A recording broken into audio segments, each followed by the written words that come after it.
Bonjour Béatrice, merci Bonjour, Laurent. de nous prendre par la main et de nous emmener au musée du Louvre de Lens ce matin. De Lens pour finalement visiter une exposition assez inédite. Et quand je vais vous dire de qui il s'agit, vous allez me dire pourquoi on n'y avait pas pensé plus tôt. Une exposition sur Homère et sur les mythes homériques. Non. Ça n'avait jamais. C'est pas pour la journée des océans non plus, Frédéric. Ça n'avait jamais été fait auparavant. Et pourtant, la mythologie nous accompagne depuis des générations. Et l'histoire de cette exposition, c'est de montrer à quel point elle est dans l'art. S'il n'y avait pas eu la mythologie grecque ou romaine, d'ailleurs, est-ce que l'histoire de l'art aurait été pareille? Parce qu'on se voit très bien dans l'exposition que depuis l'Antiquité à nos jours, finalement, les mythes sont partout. Et cet Homère, donc c'est pas sur l'Iliade et l'Odyssée, bien sûr, mais c'est aussi sur le personnage qui pose encore plein de questions. On n'aura jamais la réponse. On ne saura jamais si Homère, cet Aède, ce poète ambulant, a vécu ou non. On s'imagine que c'était autour du 8e siècle, mais on ne le saura jamais, finalement. Et j'ai posé la question, je dis, mais est-ce qu'on le saura un jour? Est-ce qu'il y a des études qui se sont dit... Dites-nous tout. On ne saura jamais, donc on veut y croire, en tout cas. Donc, direction le Louvre-Lens.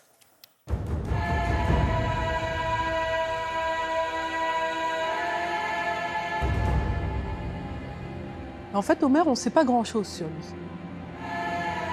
On a cette image en particulier d'un homme qu'on connaît tous, barbu, aveugle, plutôt âgé. L'exposition, elle raconte un petit peu comme deux fleuves, deux rivières, ces deux grands récits que sont l'Iliade et que sont l'Odyssée.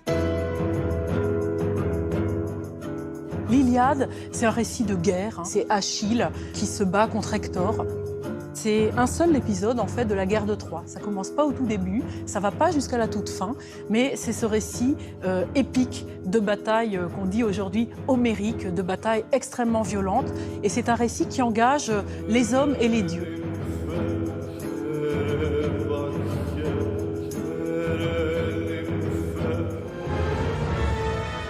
L'Odyssée, c'est une toute autre histoire.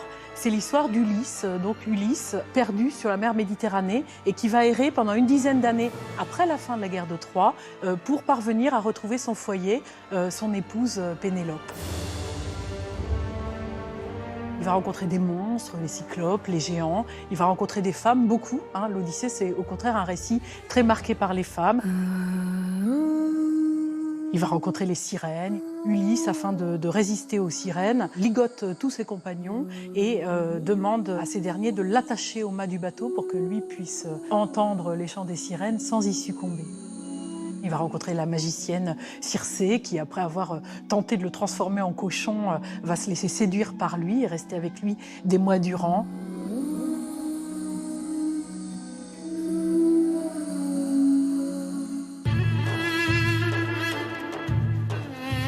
Ce sont tous les arts qui s'intéressent à Homère. C'est aussi les arts décoratifs avec un guéridon extraordinaire qui est composé de dizaines de milliers de minuscules tesselles, comme de minuscules carreaux de pierres différentes qui étaient fabriqués au Vatican et qui reproduit le fabuleux bouclier d'Achille qui est décrit sur des dizaines de pages à l'intérieur de l'Iliade.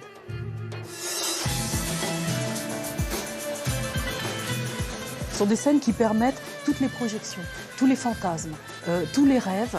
Ce sont des scènes qui à la fois s'inscrivent dans un passé identifié, à peu près daté, et puis vraiment dans ce fleuve éternel de la nature humaine et des passions humaines.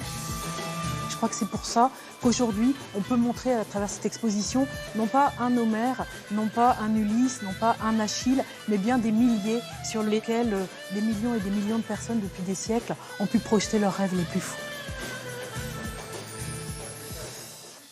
Alors ça va durer, on a le temps, non? On a le temps, on a jusqu'au 22 juillet, il y a 250 œuvres dans cette exposition. Aussi bien sculpture, donc, sculpture, peinture, effectivement, ce qui est vraiment super chouette, c'est qu'on repart quand même de l'Antiquité grecque, là où vraiment les choses ont commencé. Pour arriver, on passe même par la Rome du XVIIIe siècle, parce qu'à une époque, pour le prix de Rome, les sujets que l'on demandait aux peintres pour passer le concours, c'était des sujets mythologiques. Guerre de Troie donc et voilà, donc c'est pour vous dire à quel point cette mythologie, mais on le sait, même les enfants encore à l'heure actuelle lisent l'Iliade et l'Odyssée. Donc finalement, c'est une histoire qui nous accompagne encore plus parfois que certaines religions. Donc il n'y a pas que les Grecs qui sont concernés.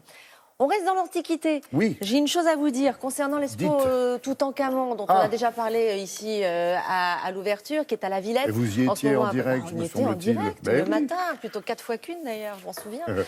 C'était à la Villette en ce moment. Donc il faut que je vous précise que l'exposition va être prolongée. Jusqu'au 22 septembre, parce qu'il y a déjà 800 000 visiteurs sur cette exposition. De son succès, donc, victimes de son succès, ils vont prolonger, du coup les horaires vont changer, ce sera jusqu'à 21h. Et il va y avoir le samedi 15 juin une nocturne exceptionnelle jusqu'à 2h du matin. Samedi 15 juin. Juin, qu'est-ce que je vous ai dit? Non, samedi 15. Donc, samedi 15 juin. Parce que comme c'est prolongé jusqu'en... Oui, pardon, samedi 15 juin, une nocturne 2019. exceptionnelle jusqu'à 2h du matin. 2h du matin? Oui, ça peut être pas mal pour l'ambiance. Oui, moi je trouve que ça peut être pas mal pour l'ambiance. On peut s'amuser un petit peu, se déguiser, faire un truc. Merci beaucoup. Voilà. Merci Béatrice.